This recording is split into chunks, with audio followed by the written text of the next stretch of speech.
예수님이 성전을 청결케 하시고 그런 다음에 날이 저물 때에 다시 베다니로 나갔습니다. 다음 날 아침에 다시 예루살렘으로 성으로 들어오시는 그 길목에서 전날 예수님께서 저주했던 그 무화과가 바싹 말라 있습니다. 말 그대로 하룻밤새 일어난 일입니다. 그래서 21절에 보니 베드로가 제자들을 대표하여서 그들의 놀란 심정과 기이함과 그리고 한편 기쁨과 감탄을 제자들을 대표해서 베드로가 예수님 앞에 그렇게 말을 하는 겁니다. 이 21절에 이 감정은, 여기에 흐르는 파토스는 굉장히 감탄적이고 흥분이고 기쁨이고 자기 스승에 대한 자부심이고 놀라움입니다. 그런데 이런 광경을 베드로를 비롯하여 지금 그 함께 놀라고 감탄하고 있는 제자들이 3년 내내 보아왔습니다.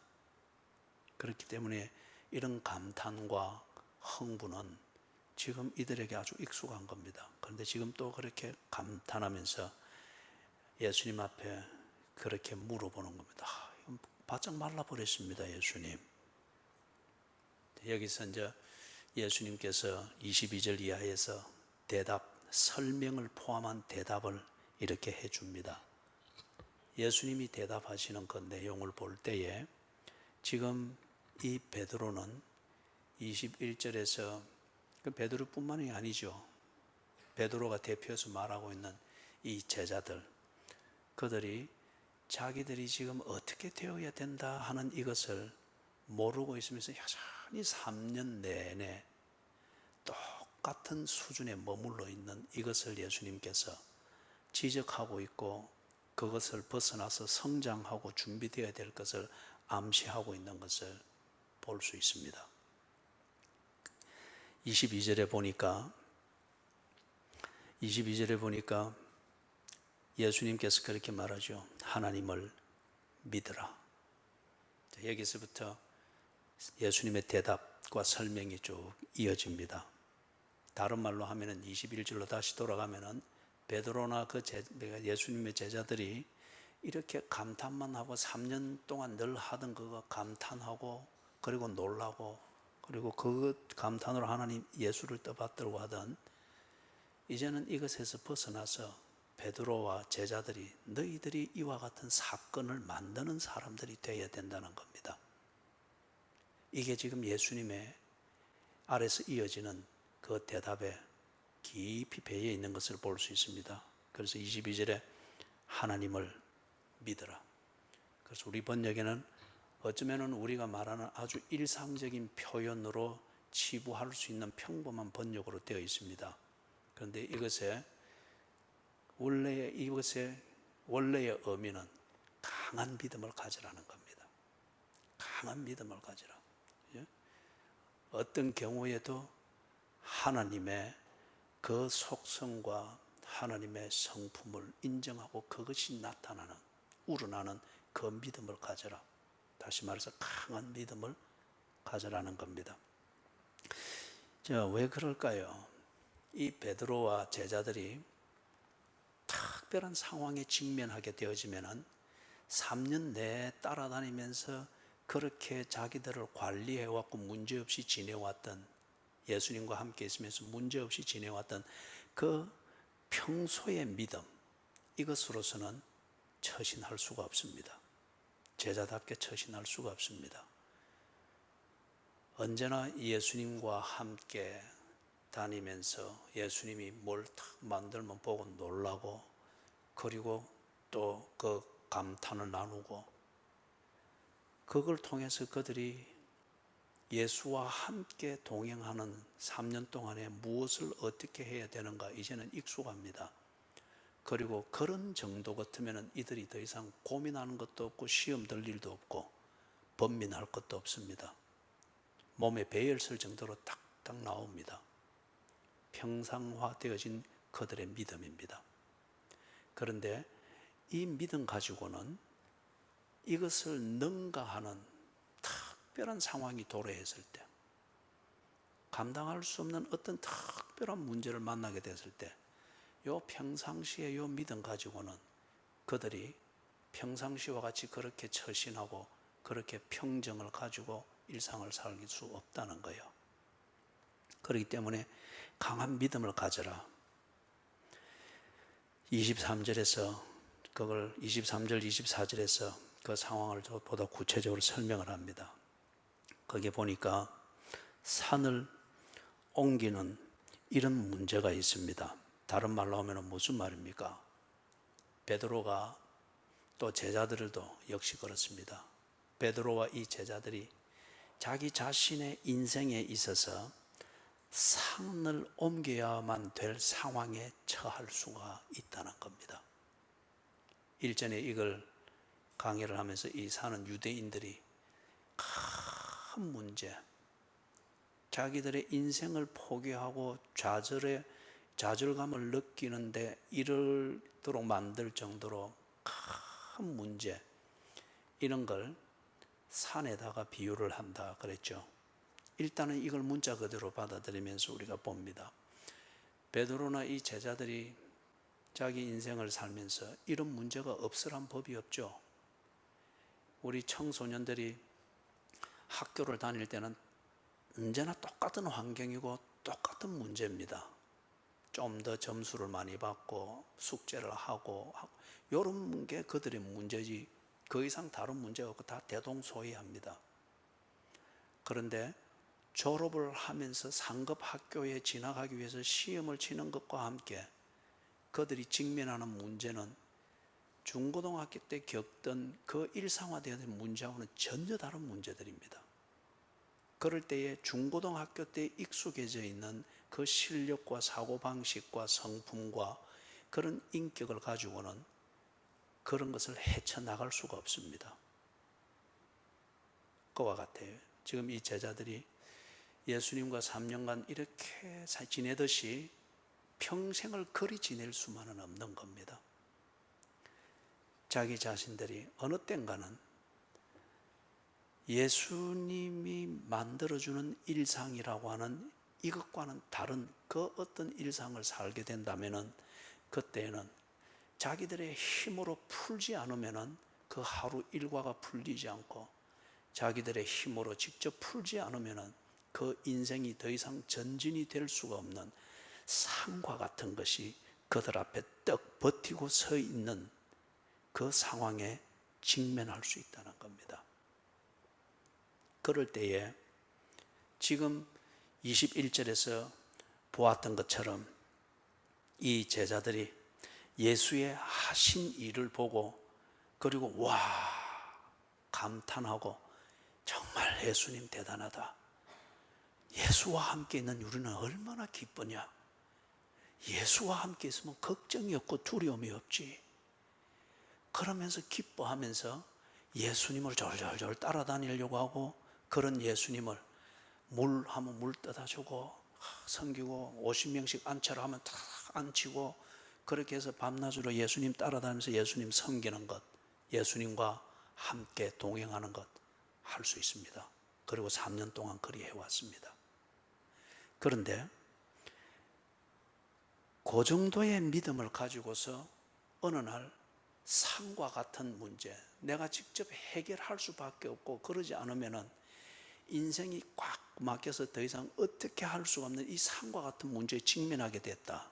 그럴 때에는 그들은 아무것도 할 수가 없습니다.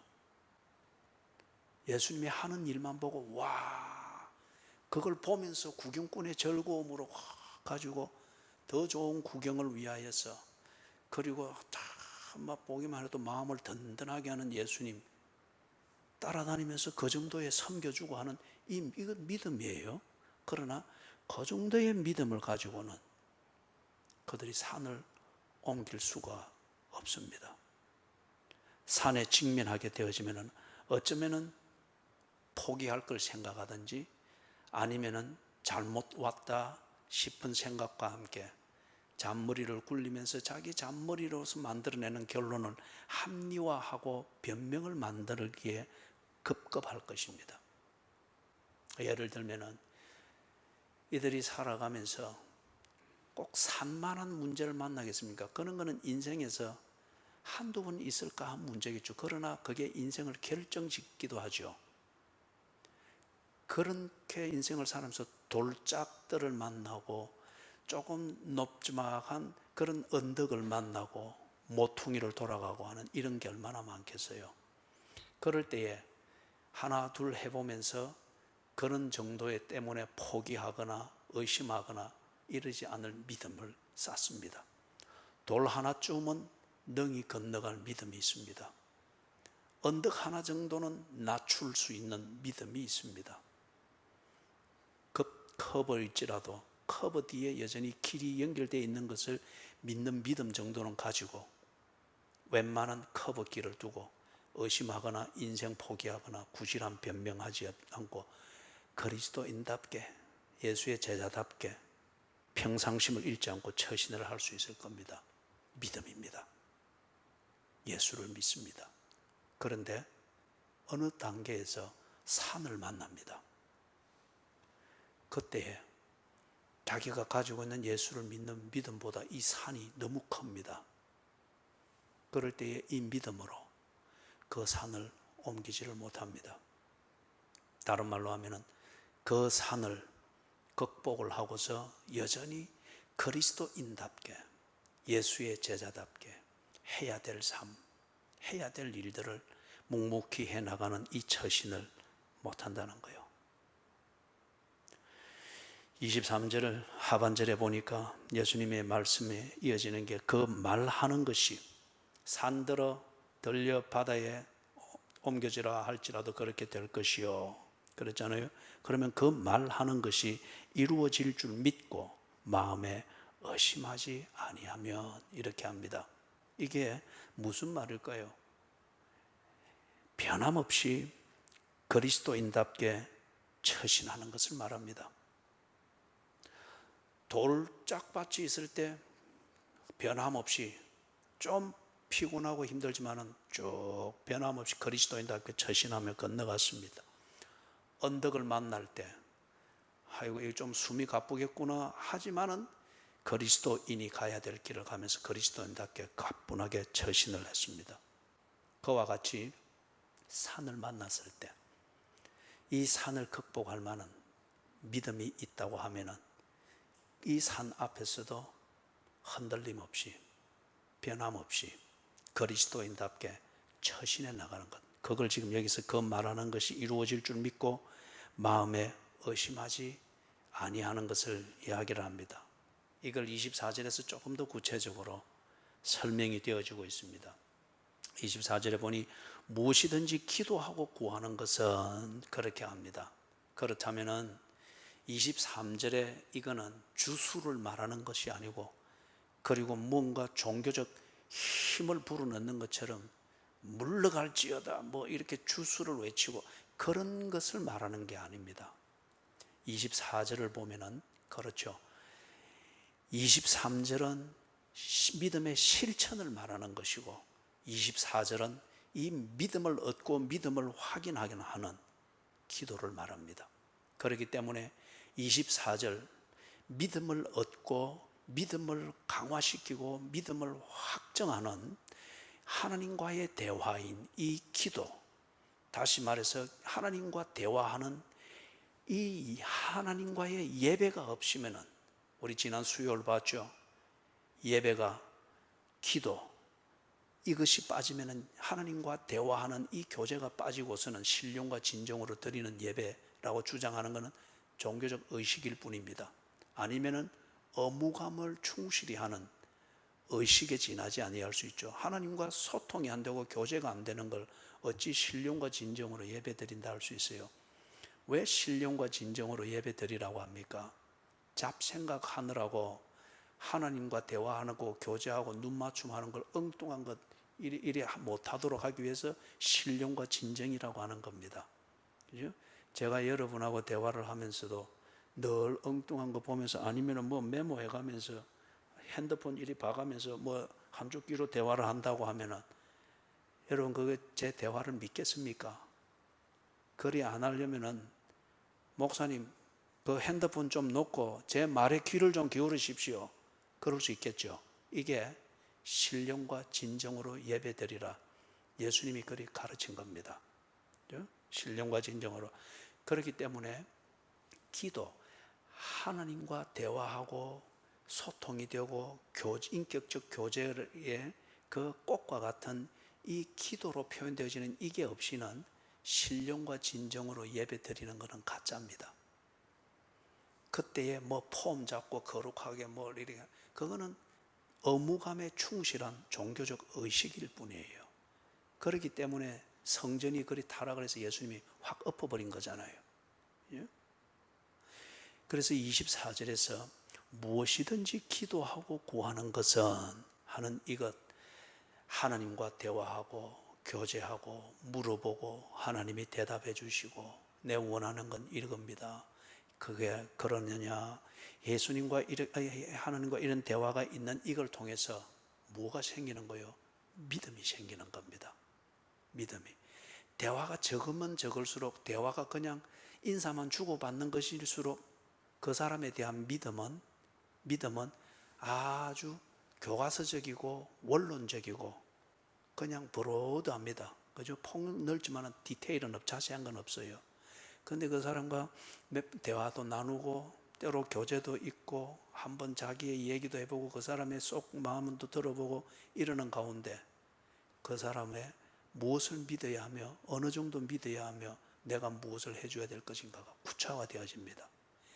하나님과 이 대화가 되어질 때에 내가 믿어야 될 하나님의 어떤 면을 믿어야 될 것인가, 이게 구체화되어집니다. 그렇기 때문에 하나님과 대화가 되고 교제가 되는 기도를 하는 기도의 사람은 겁이 없습니다. 그런 사람이 절대 비겁할 리가 없습니다. 그런 사람이 절대 변명으로 하루 일과를 낭비할 리가 없습니다. 의무감이나 종교적 주술로서 그런 잘못된 기도로서 시간만 쌓고 열정을 하니까 그 기도한 만큼 거짓말을 잘하고 게으르고 그 모든 걸 언제나 변명으로 자기를 미화시키는 이 부작용이 생기는 거죠. 중심을 보시는 하나님 앞에 내 중심을 가지고 하나님과 나 사이의 이심전심의 이 대화가 되는 그런 의미로서의 이 기도, 이것은 믿음의 원천이고 믿음을 강화시키는 것이고 내가 가지고 있는 믿음을 확정하는 중요한 시간입니다. 그렇기 때문에 이게 있을 때에 23절과 같은 이 생활의 실천이 있다는 겁니다. 실천이 있다는 거예요. 산을 만났을 때 오늘 새벽에 하나님께서 내게 주신 확신이 있는데 산이 나를 가로막아 산아 물러갈지어다. 기도의 연장입니다. 그렇기 때문에 산을 밟고 넘어가는 겁니다. 산 앞에서 돌아서서 꽁무니를 빼는 것이 아니고 산을 밟고 넘어가는 겁니다. 그래서 이사야서에서 복음을 들고 산을 넘는 아름다운 자들의 발이여. 기도의 결과인 거예요. 하나님과 대화한 그 내용을 통해서 믿음이 확정이 되어 있기 때문에 23절과 같은 이 실천이 일어나는 겁니다. 그런데 무엇이든지 기도하고 구하는 것은 이라고 했는데 이 말을 제자들에게 구체적으로 해주는 이유가 뭘까요? 이렇게 해야 된다 가르치는 것이기도 하겠지만은 그들이 잘 하고 있다면 이걸 굳이 가르칠 필요가 있겠어요? 사람들이 기도 안 한다는 겁니다. 그런데 재밌는 것은 사람들이 이 지금 유대인들도 그렇고 지금 예수님과 이 대화를 하고 있는 제자들도 그렇고 하나님을 안 믿는 게 아닙니다. 그들 나름대로 하나님을 믿습니다. 그런데 이 믿음이 너무 얄팍하거나 너무 왜곡되거나 아니면 자기 주관적이거나 아니면은 돌짝 하나는 옮길 수 있는 믿음인데 하나님을 바라보면서 할 수 있는데 좀 언덕 정도 되는 문제가 있거나 게다가 산과 같은 문제를 만나면은 하나님을 믿고 자시고 이게 없는 거예요. 그렇기 때문에 지금 이 사람들에게, 제자들에게 이야기를 하는데, 이 제자들이 믿음이 없는 건 아니지만은 기도하는 믿음 그 정도는 안 되는 거예요. 그렇기 때문에 그렇다고 해서 사람들이 자기가 가지고 싶은 것, 자기가 하고 싶은 것, 해결하고 싶은 문제, 이것을 포기했느냐? 그렇지 않습니다. 더 집착합니다. 무엇이든지 가지고 싶어 합니다. 사람들은 무엇이든지 자기가 원하는 대로 해결되어지기를 원합니다. 그러나 기도하지 않습니다. 그렇게 할 만한 믿음이 없는 거예요. 당시 유대인들이 하나님을 안 믿었느냐? 믿었어요. 그런데 무엇이든지 하나님께 기도하는 이 믿음이 아니었습니다. 반면에 원하는 것은 많았죠. 그렇기 때문에 그들이 하나님을 안 믿는 자보다도 못할 정도로 하나님께 모욕을 끼쳤죠. 구하거든, 무엇이든지 기도하고 구하는 것은, 구한다고 하는 것, 이게 뭐예요? 뭔가를 이루고 싶은 거잖아요. 이루는 것은, 해결하고 이루는 것은 자꾸 하나님께 기대하고 있습니다. 예?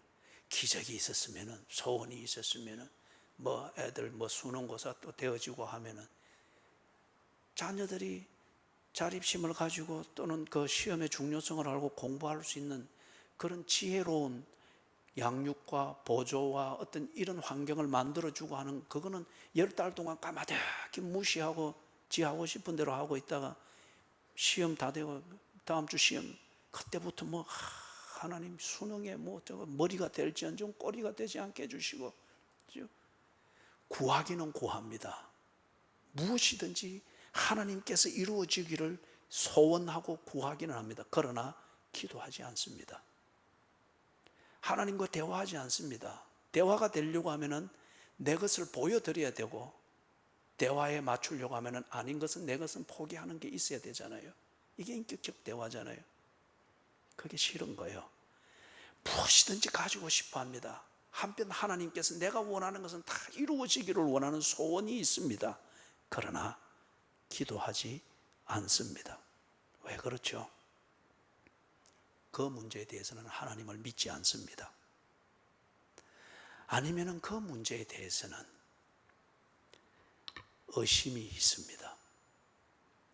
조그만 일들, 내 몸에 익숙한 문제들에 대해서는 모든 걸 믿음으로 탁탁 생각하고 정리하고 판단하는데, 그런 종류의 문제에 가서는 내 믿음을 의심합니다. 하나님을 믿지 않습니다. 그리고 내 의심하는 대로 하려고 합니다.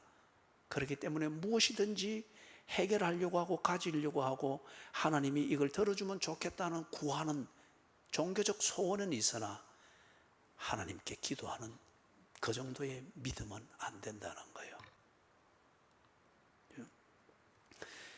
그 뒤에 보니까 받은 줄로 믿으라, 이렇게 기도했다면 받은 줄로 믿으라.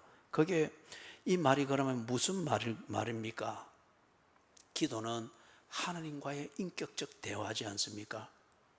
내가 하나님을 믿고 하나님이 나를 신뢰하고 내가 하나님을 전폭 의지하고 하나님이 내게 사랑 주시기를 기뻐하는, 이것을 공유하는 그 시간이 대화입니다. 기도입니다. 그렇기 때문에 이렇게 하나님과 실컷 대화를 했고, 내 마음 다 열어서 대화하고, 하나님의 그 마음을 열고 하늘의 보고를 열어 보이면서 내게 대화를 했는데, 그런데 내가 믿고 구한 그것을 여전히 의심하고 있다고 하면은, 이건 내 얼굴에 침 뱉는 격이잖아요. 지금 그 말입니다. 네가 기도했다면은, 그 인격적 기도로 하나님과 대화가 됐다면은, 하나님이 그걸 잊지 않았음을 믿으라. 하나님께서 그것을 가장 좋게 해결하는 것을 믿으라. 그 말입니다. 다른 말로 하면은, 기도했으면은 하나님을 믿는 믿음대로 생활하라는 거예요.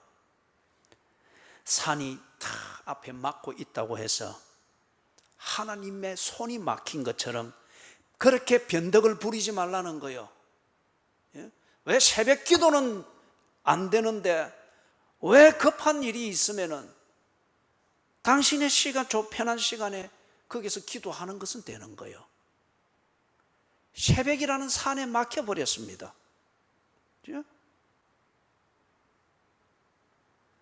산이 있다고 해서, 산이 앞에 탁 막고 있다고 해서 하나님이 막힌 것은 아니라는 거예요. 그렇기 때문에 그럴 때에 네가 기도했고 기도의 사람이라면 산이 막고 있다고 해서 변덕 부리지 말라는 겁니다.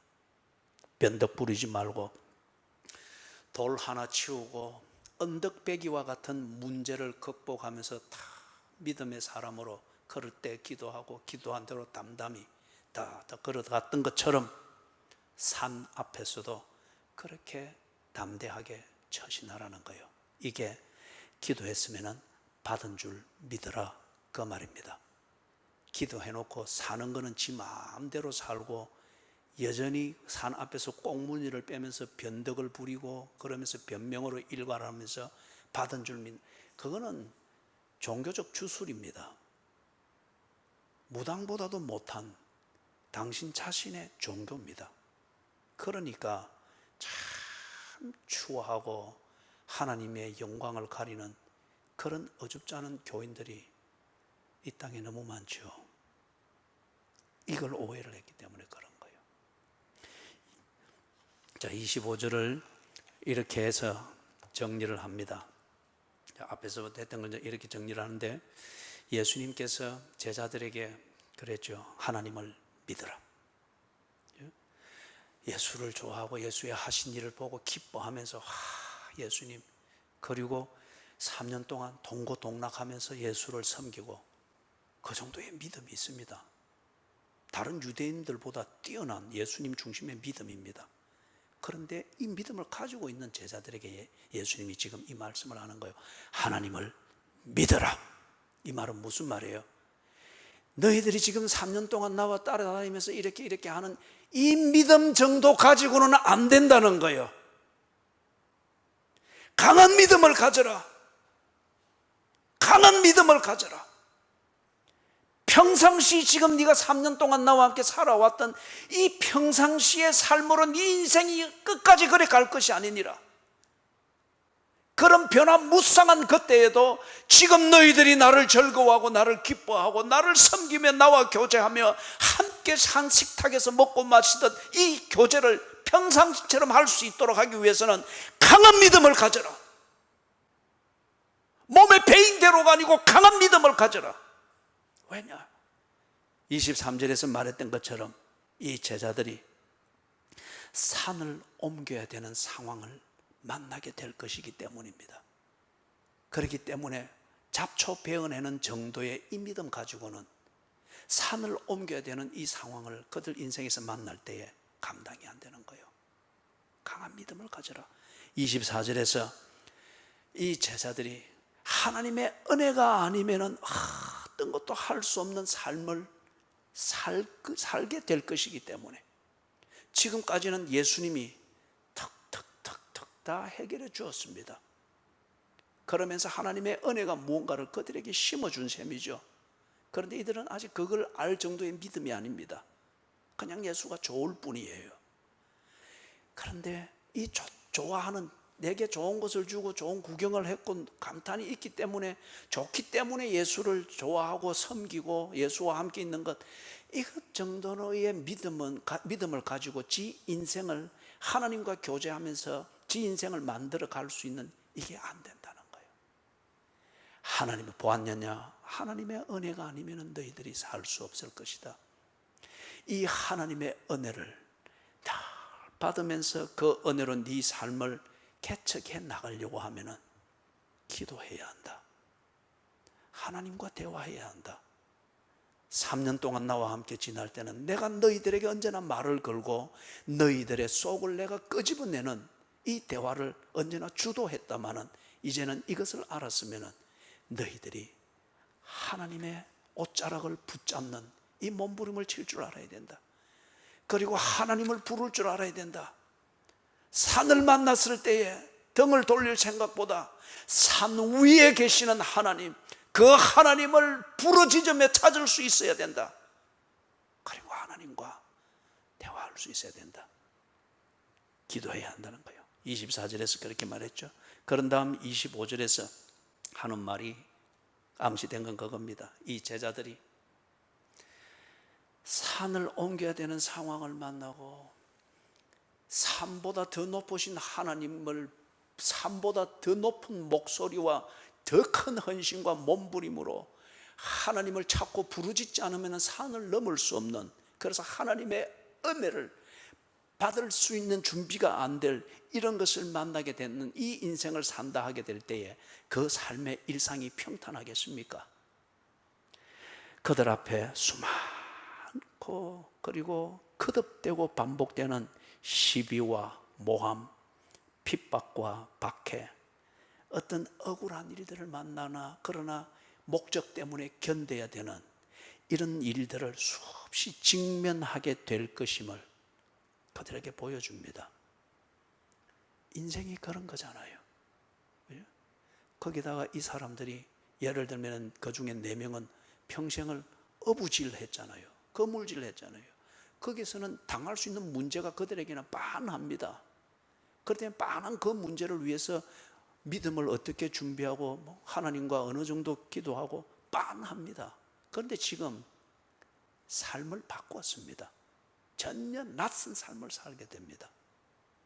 그리고 변화무쌍한 환경으로 들어가게 됩니다. 그렇기 때문에 새로운, 내게 익숙하지 않는 모든 것은 내게 위기입니다. 그들이 평생 거물질했던 갈릴리 바다는 더 이상 그들에게 위기가 아닙니다. 익숙한 삶의 현장이에요. 기회입니다. 그러나 이제 삶을 바꿨습니다. 모든 것이 낯섭니다. 온통 위기입니다. 그렇기 때문에 수많은 그리고 거듭되는 시비와 모함, 핍박과 박해, 어떤 이런 일들을 직면할 수밖에 없는 거예요. 그런데 이럴 때에 억울하다 하여 그런 것 하나 붙잡고서 세상의 방식으로 대응해서 그 억울함을 풀고자 하고, 반면에 자신의 정당함과 권리를 주장하고, 그 다음에 이런 가운데서 더 이상 나를 괴롭히지 마라, 그리고 안전을 보장받으려고 그렇게 다투고 싸우고 아니면은 친구 만드는데 급급한다고 하면은 그들은 기도 못합니다. 하나님과 대화 못합니다. 형식적이고 의식적으로 아쉬우면 찾아 나와서 종교적 의식으로서 기도하는 형식은 가질 수 있을지 모르나, 내 마음을 열어놓고 하나님의 마음을 보며 내 가진 한계를 하나님 앞에 보여드리며 하나님이 가진 모든 것을 보면서 하나님 어떻게 살아야 되겠습니까? 이 일을 어떻게 해야 되겠습니까? 내가 하나님의 사람으로서 폼을 구기지 않고 하나님의 영광을 가리우는 것은 죽기보다 싫으나 이 산 앞에서 내가 어찌할 바를 모르겠는데 하나님 어찌해야 되겠나이까? 이 인격적인 대화는 할 시간도 없을 뿐더러 세상 방식으로 내 억울함 푸느라고 이기저기 쫓아다니다 보니 기진해버렸고, 거기에 늘 교인들이 바쁘다는 소리잖아요. 그리고 늘 아프다는 소리잖아요. 거기다가 사람에게 세상의 방식으로 시달려 보니 영이 다 황폐화 됐죠. 거기다가 사람들과의 이런 시비를 푼다고 이럴 때에 그런 시비를 푸는 대화가 고분고분한 게 아니잖아요. 그러면 그럴수록 내게는 가시나무 숲이 형성이 되는 거죠. 기도 못합니다. 아니, 기도할 시간조차도 못 냅니다. 그렇기 때문에 예수님께서 25절에 그리 말씀한 겁니다. 서서 기도할 때에, 유대인들이 기도할 때에 서서 손을 들고 기도했거든요. 그래서 하나님과 대화가 없는 이런 기도의 형식은 굉장히 거룩하게 보이잖아요. 그리고 누가 봐도 기도하는 것으로 보이잖아요. 유대인들이나 그 종교 지도자들이 다 그런 식으로 기도 생활한 거예요. 그렇기 때문에 예수께서 성전에서 이루고 있다고 하는 것으로서 자기들이 하나님의 백성으로서 제대로 하고 있는 것으로 오도하거나 착각하고 있으니 그 성전을 확 뒤엎어버린 거예요. 제자들에게 그런 것 흉내내지 말고 정말 하나님과 대화가 되는 기도를 하도록 해라. 그래서 서서 기도할 때에 혐의가 있는 자가 생각이 나거든 용서하라고 했습니다. 이게 뭐냐면은 혐의가 있는 자, 누군가에 대해서 혐의가 있고 의심이 생기고 억울한 생각이 들고 그러면은 여러분이 경험을 해봤죠. 복장은 터지고 억울해서 눈물은 질질 나되 생각은 거기에 다 빨려 들어가서 하나님과 대화는 온데간데 없고 지 연민 아니면 지 자신의 분노에 울거나 떨거나 그러면서 그냥 형식은 기도죠. 그러고로 다 보내버리는 게 있죠. 그래서 예수님이 그러지 말라는 거예요. 그걸 알기 때문에 용서해버려라. 용서해버려라. 이 말은 그런 것에 내 신경을 빼앗기고 그리고 오늘은 만나면은 이렇게 해야지 저렇게 잔머리 굴리다가 하나님 앞에 앉아 있을 때 잔머리 굴리면서 생각은 엉뚱한 거 하다가 기도 시간 다 보내버리는 거예요. 그죠? 그리고는 이 문 나설 때는 잠만 오는 거죠. 그래서 이런 함정에 스스로 빠지지 아니하도록 네 속에 하나님과의 대화를 흩트리는 이런 모든 것들을 지워버리라는 거예요. 용서해버리라. 그래서 지금 그런 말씀을 했습니다. 그래서 말씀을 정리하면 이렇습니다. 예수님의 제자들, 이들은 예수님의 하시는 일을 보면서 놀라고 감탄하고 그리고 예수님을 수종 들고 섬겼습니다. 수종 들고 섬겼습니다. 예수님의 심부름을 하면서 지내기에 적합한 그 정도의 믿음, 문제가 없었습니다. 믿음입니다. 그런데 이런 정도의 믿음을 가졌을 때 이 제자들은 어떤 면에서 예수님께 참 착한 사람들이었습니다. 예수님이 무슨 일을 하면 대단합니다 예수님, 또는 감사합니다, 놀랍습니다, 예수님 사랑합니다. 그리고 그렇게 일하시는 예수님을 졸졸졸 따라다니면서 그렇게 교제하는 것, 그 정도의 믿음은 이 제자들이 가지고 있었습니다. 그런데 바로 그 예수님이 그들 눈앞에서 보이지 않는다면, 예수님이 하시던 일들을 이 제자들이 이제 자기들이 이어가면서 직접 해야 된다면, 그런 상황에서도 이 제자들이 예수님을 구경하면서 그래서 예수님 심부름 해주면서 착하게 그렇게 지내던 그 정도의 믿음으로 그게 가능할까요?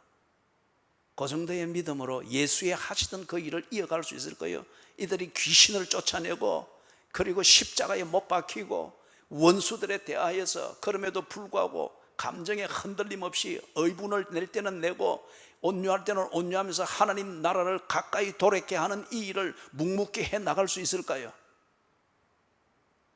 지금 그들에게, 이 제자들에게 그 때가 다가오고 있다는 거예요. 더 이상 예수를 구경할 수 없고 예수께서 해주는 그 일을 보면서 감탄하고 이럴 때가 아니고 이제 그만큼 보았으면 바로 그 일을 제자들이기 때문에 이 제자들이 이어가야 될 때가 다가오고 있습니다. 바로 그 예수가 눈앞에 안 보이는 이 때가 지금 다가오고 있습니다. 그럼에도 불구하고 이들은 이제 드디어 예수의 제자다움을 나타내야 됩니다.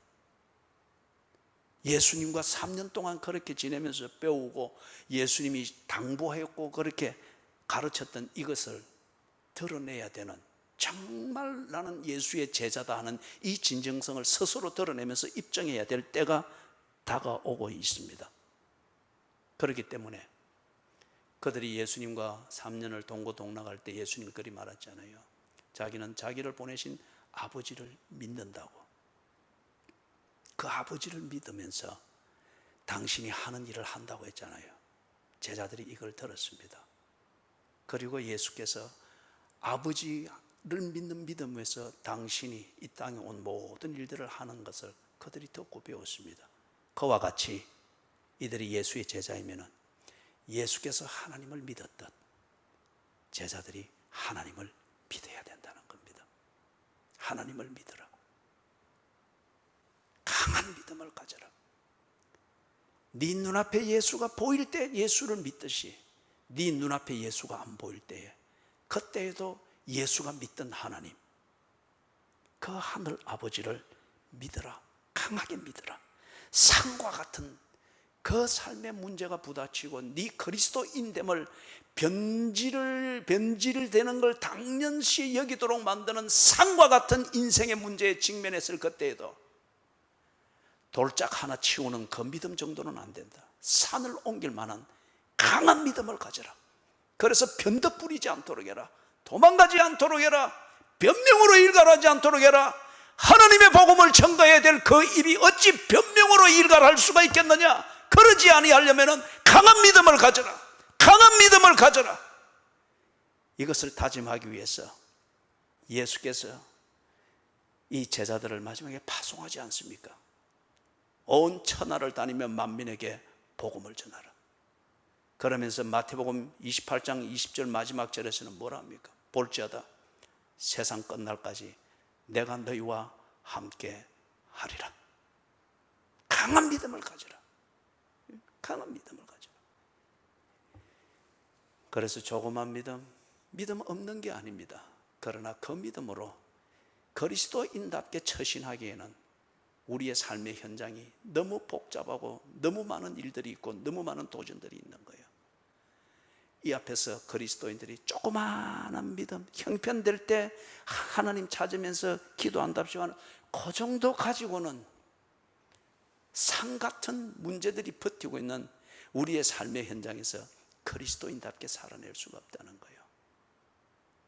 산 위에 계신 하나님을 부르짖어 나를 향하사 그 얼굴을 떠서 나를 향하여 비추실 수 있는 이 부르짖음, 그분과 대화할 수 있는 믿음을 가지라는 거예요.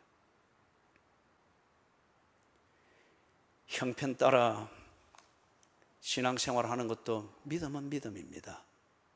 그러나 여러분에게 익숙한 형편, 그것을 능가하고 여러분에게 익숙한 형편을 그리스도인답게 처신하는 여러분의 그 정도의 믿음, 이것으로 관리할 수 없는 엄청난 문제들을 만나고 그것 때문에 여러분의 삶이 휙휙 썰려가고 곤란과 낭패와 실망을 당할 때 하나님을 원망하지 마십시오. 교회를 원망하지 마십시오. 믿음만큼 된 겁니다. 믿음만큼 된 겁니다. 분명히 예수님이 말했잖아요. 산을 옮길 만한 믿음이 있다고 했지 않습니까? 그 강한 믿음이 있다면 여러분의 인생에서 여러분을 변질되도록 만들고 변덕을 부리도록 만들고 구질한 변명으로 여러분을 초라하게 만드는 그런 경우는 없을 거라는 겁니다. 살아가야 될 날이 우리 앞에 여전히 남아있는 이상 우리는 또 산을 만날 것입니다. 이 앞에서 우리의 인생이 구질해지지 않도록 끝까지 경주를 잘하려면 딱 하나뿐입니다. 강한 믿음을 가지는 겁니다. 강한 믿음은 어디서 오느냐? 하나님과 인격적인 대화, 기도에 있습니다. 찬송가